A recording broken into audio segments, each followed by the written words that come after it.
Hello, and welcome to the Authentically Elisa podcast, Unmasking Your True Self. I'm Elisa Bogarts, your guide on this journey to discovering the most genuine version of yourself. Each episode is a step towards unveiling the incredible power that lies within you as we strip away all the shoulds and shine a light on the coulds. Together, we'll explore the path of self-empowerment, self-confidence, and the courage to be unapologetically you. Thank you for being here. Hello, and welcome to today's episode. In today's episode, we're going to talk about something a little bit different. We're going to be talking about brain injury awareness.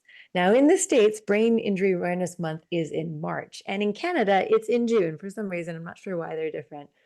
But did you know that there are 5.3 million Americans living with a permanent brain injury-related disability?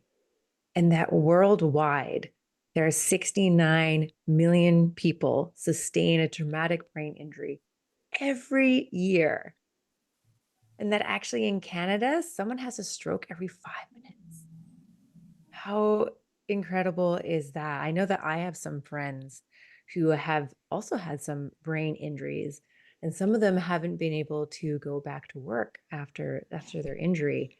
And I think is more common than we think. And so I'm so happy to be talking about some brain injury awareness today.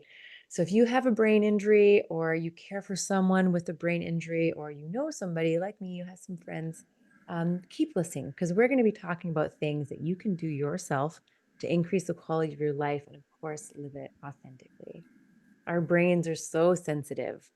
We only have this little thin layer between our brain and our skull, and it's kind of like floating in this fluid, which is why it can be so easy to get a concussion or to get a brain injury. And I love that movie, Concussion, that came out like a while ago with Will Smith, and he talks about how woodpeckers, like the bird, that they wrap their tongues around their brain when they go to peck at the trees. And this is a way of like protecting their brains, and how there's so many different animals have different ways of protecting our brains. And for us humans, we just have our brain fluid, which I think is just so incredible, the woodpeckers. And yet there are times when we can't protect ourselves from injury, which leads me to introducing my guest today, Paige Speers, who is a brain injury resource concierge. And after surviving pulmonary embolism and anoxic brain injury at 32, Paige channeled her innate resilience into recovery, finding whole person focused therapies centered around bringing all systems into balance in a way that would fill in the pieces and complement allopathic medicine. This brought in Paige's entrepreneurial vision of connecting other undersupported brain injury survivors with integrative, holistic, functional, and bioregulatory resources and practitioners, providing options to choose in alignment with their highest potentials. And she also really likes to speak and write about her recovery path, with her recovery path being the main focus. So welcome, Paige. I'm so excited to have you here today. Thanks, so good to be here. So tell me how you became, or why you sort of decided to choose the entrepreneur path to help undersupported brain injury survivors, and just why you're so passionate about it. It was when I couldn't drive after my injury that I realized I needed to do something different, and I still wanted to be involved in my own income generating. So in addition to applying for and getting Social Security disability benefits starting in 2018 and ending with getting them in 2019, I also got an idea of what else I could do online, since being in person for work was no longer an option. And also, being an entrepreneur seemed more likely than anyone else, at least at the time, hiring me to be a virtual assistant. So anyway, I also wanted to connect other brain injury survivors with the resources that I'd found that had helped me. And it was 2018, 2 years after my injury, when I was really ready to speak about it. And so I had looked into programs about starting a speaking career, and it was actually the injury that really gave me a speaking topic. Wow. Yeah, I love how you turned that around. How you took your power back and was like, actually, I can use this and I can like now have a speaking career. I can start my own business and yeah, be more virtual, right? Using the amazing technology we have to be virtual. Because I love that there's always options. We can always like think outside the box and see what can work in our lives. Yeah, it's really evolved over the last few years also to become the idea of a directory of functional and integrated medical professionals who can connect with a community, a membership community of brain injury survivors and caregivers. And that is the business model I like the idea of. Yeah. Yeah, that's so great. Because you decided to take this path on speaking, here you are today, which is so great. Yeah. And I also have more interviews coming up this month and one next month that will be local in person at my Chamber of Commerce. Oh, exciting. I love that. Yes, I'm sure you must have lots of ones coming up, especially with the awareness month in both March and in June and in Canada. Yeah. So, what was your experience with in the areas of sort of nutrition and emotional balance when you were sort of recovering? That took a few months and years to realize. Well, it was after 8 months of twice weekly neurofeedback and changing my nutrition for the better that I realized, well, I didn't so much need the anti-anxiety medications anymore. And really, after I started seeing an integrative medical practitioner with an emphasis on nutrition, that I also got supplements, and that really helped a lot too. And it was one of those moments of, oh, hey, things are coming together. And I had watched a lot of health and nutrition summits online too, and that's when I really learned about how it applied to me, what with the microbiome being involved, and that can be disrupted by things like long-term antibiotics use. And I did that in high school, prescribed by a family practitioner for acne, and that was kind of a Oh. mistake. And that then combined with the 12 years of anti-anxiety medications after things first started feeling wonky in 2004 in my sophomore year of college.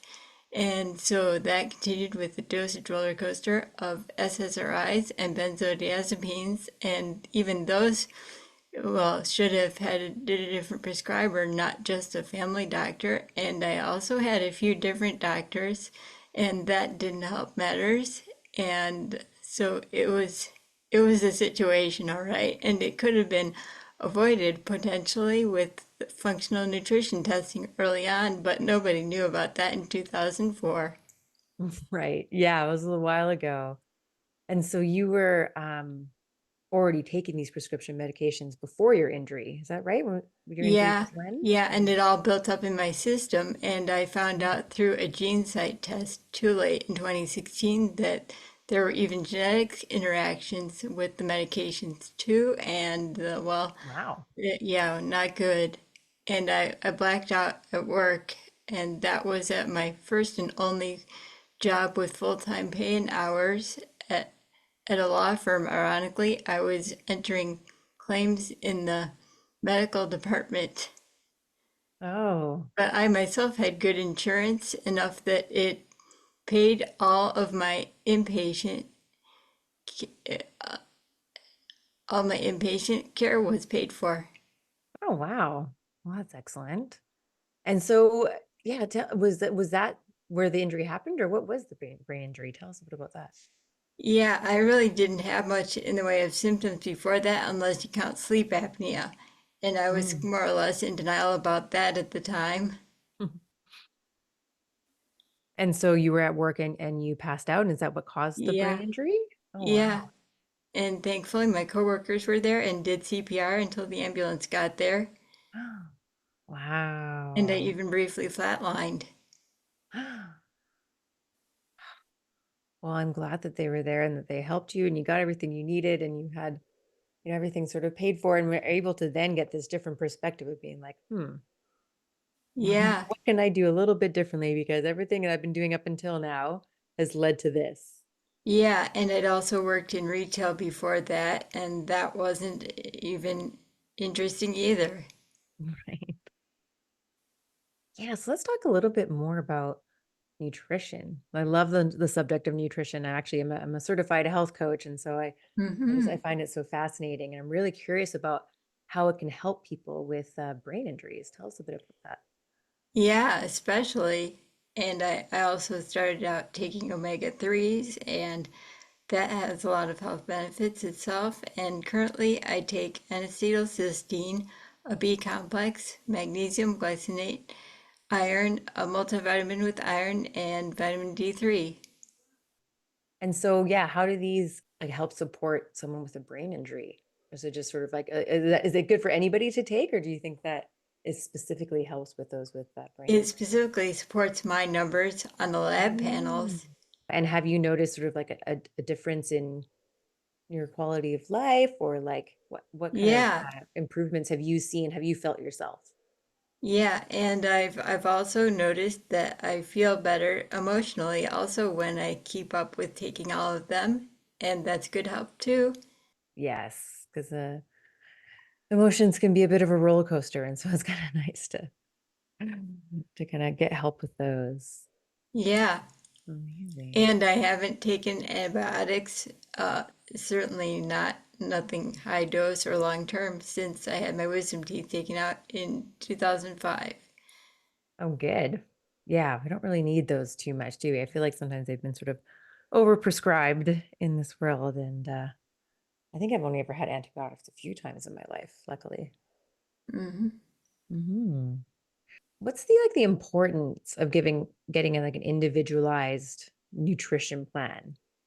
Um, Because everyone is different and has different nutritional needs, and the numbers are all different. So it's good to have a custom plan of at least how many of each supplement to take and at what frequency per day, depending on the individual.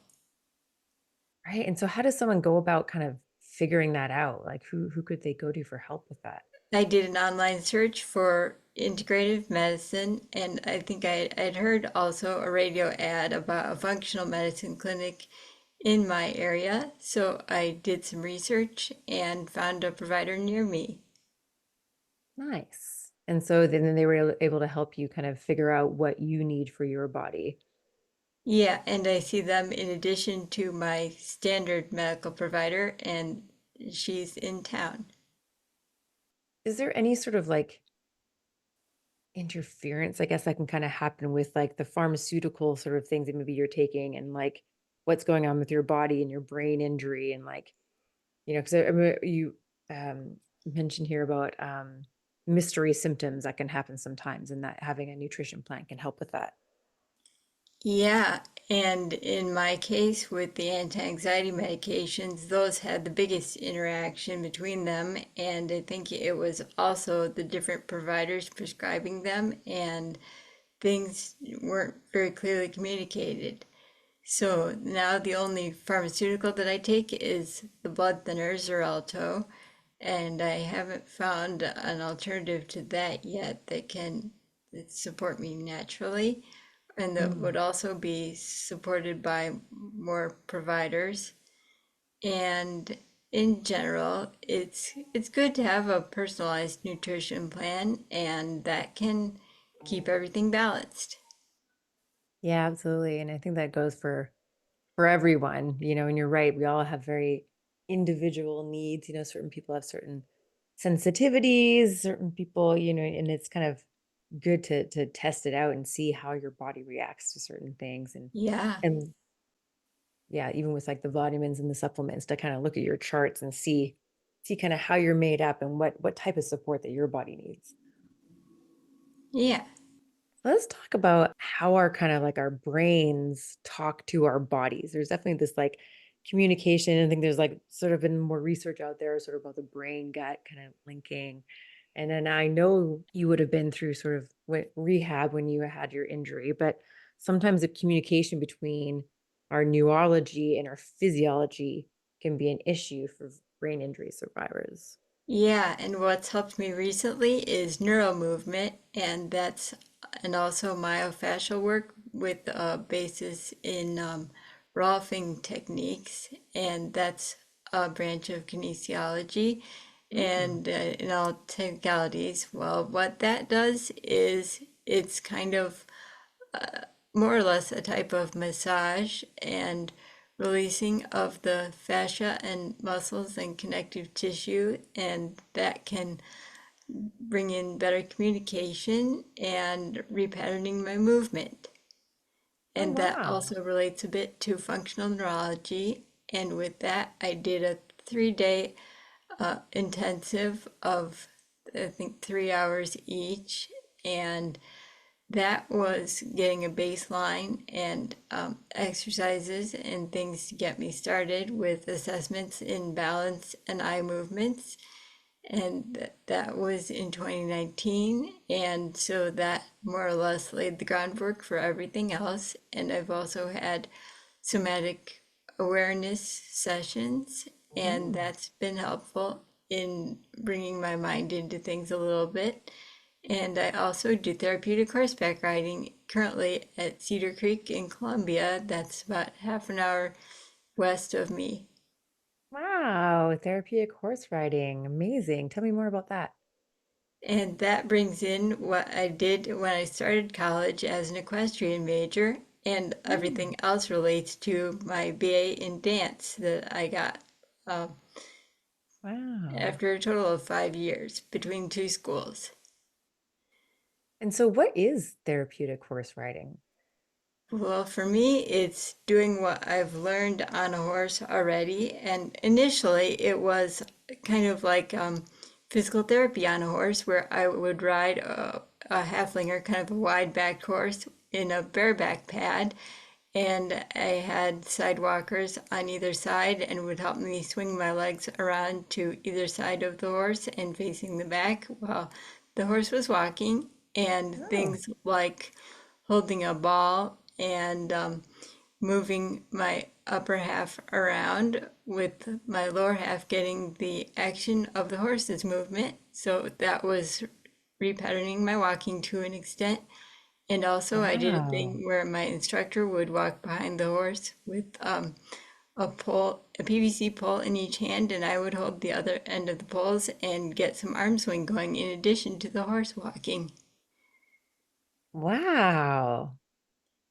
Well, thank you for telling me that. Yeah, I had no idea. That's so cool. I never, I never really thought in my mind, sort of like, horse riding is like, like you do the horse riding, but you did so much more on a horse to help you with all these different movements and like coordination. That's so cool. Yeah, that's what I did early on in private lessons. And since Mm, then, I've been in group classes doing more usual things on horse again.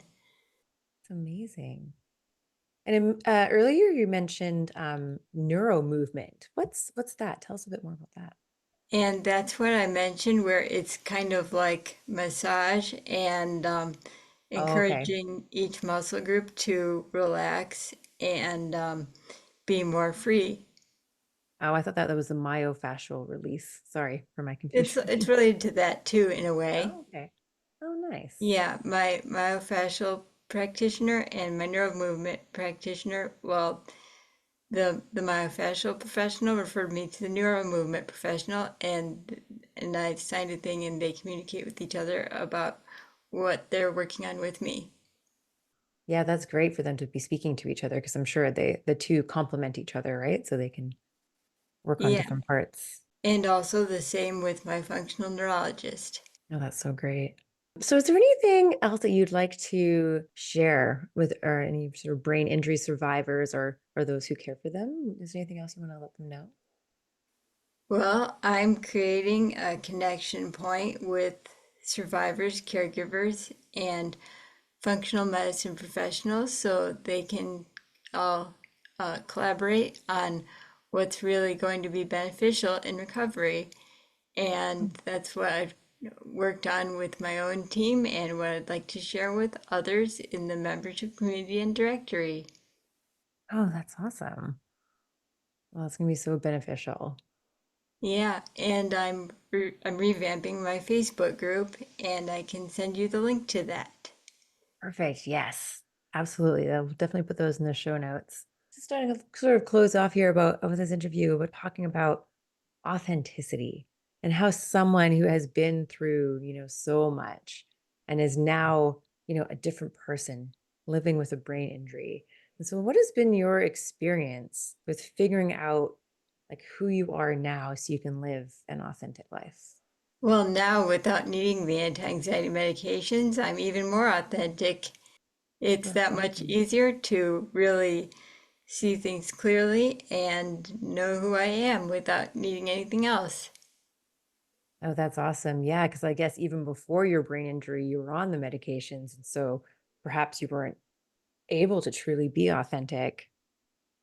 And Yeah. then now afterwards and being off of them, you can start to figure out who you are. And so kind of what was that like for you? Like when you actually kind of did get off them and then you're like, oh, I can actually like think more clearly now and kind of like, what was that path like for you to kind of figure out who you are now and what authenticity means to you?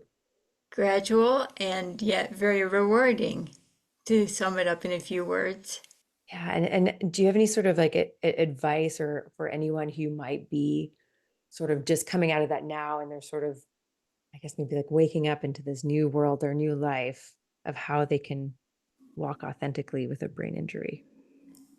Start with what really lights you up and what you really love doing. Yes, that's so true. Yeah, to just sit down and really give yourself the time and space to think about that.